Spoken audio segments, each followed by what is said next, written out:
Hello friends, welcome to વિશારદ. મિત્રો, આજે આપણે જૂન 2024માં લેવાયેલ યુજીસી નેટ જનરલ પેપર અંતર્ગત એક મહત્ત્વના પ્રશ્નની ચર્ચા કરીએ. મિત્રો, આજનો પ્રશ્ન ડેટા ઇન્ટરપ્રિટેશનનો છે. અહીં ટેબલમાં તમે જોઈ શકો છો 2019 અને 2023ની સાલના આઈટી મેગેઝિનના રીડર્સનો ડેટા આપેલ છે, જેમાં સિટી એથી સિટી એફ સુધીનો ડેટા પર્સન્ટેજ વાઇઝ આપેલ છે. હવે મિત્રો પ્રશ્ન જોઈએ. If the number of readers from the city D in the year 2019 and 2023 were 77,400 and 1,14,000 respectively, then what is the difference between the number of readers from city F in the year 2019 and that in 2023? તો મિત્રો, અહીં આપણને city ડીનો 2019 અને 2023ની સાલનો data આપેલ છે, જેના આધારે city એફના 2019 અને 2023ની સાલના ડેટામાં શું તફાવત છે તે જવાબ આપવાનો છે. એ માટે મિત્રો આપણી પાસે ટોટલ રીડર્સનો ડેટા હોવો જરૂરી છે, જેને આપણે સિટી ડીના 2019 અને 2023ના ડેટાના આધારે શોધી શકીએ છીએ.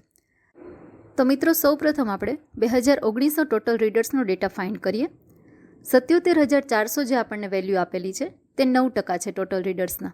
એટલે 77,400 મલ્ટીપ્લાય 100 ડિવાઈડ બાય 9 એટલે જવાબ આપણને મળે છે 8,60,000. સેમ એવી રીતે 2023ના ટોટલ રીડર્સનો ડેટા ફાઇન્ડ કરીએ.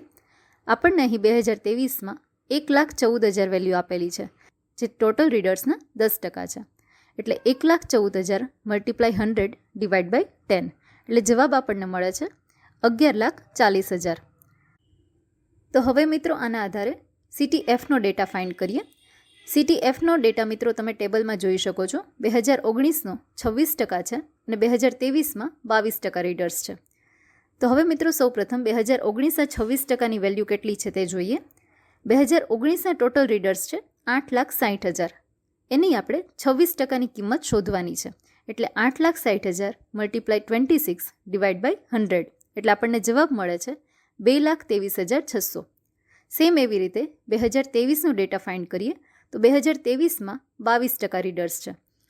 ટોટલ રીડર્સ છે 11,40,000, જેને મલ્ટીપ્લાય 22 ડિવાઈડ બાય 100 એટલે જવાબ આપણને મળે છે 2,50,800. તો મિત્રો, આ રીતે આપણને 2019 અને 2023નો ડેટા મળી ગયો છે. હવે બંનેનો તફાવત ફાઇન્ડ કરીએ એટલે છેલ્લે આપણને જવાબ મળે છે 27,200. તો આપણો સાચો જવાબ છે ઓપ્શન 2, 27,200. મિત્રો, જો તમને આ શ્રેણી પસંદ આવતી હોય તો વિડીયોને લાઇક કરો, શેર કરો અને સબસ્ક્રાઇબ કરો Visharad YouTube channel. Join Visharad to be Visharad. Thank you very much.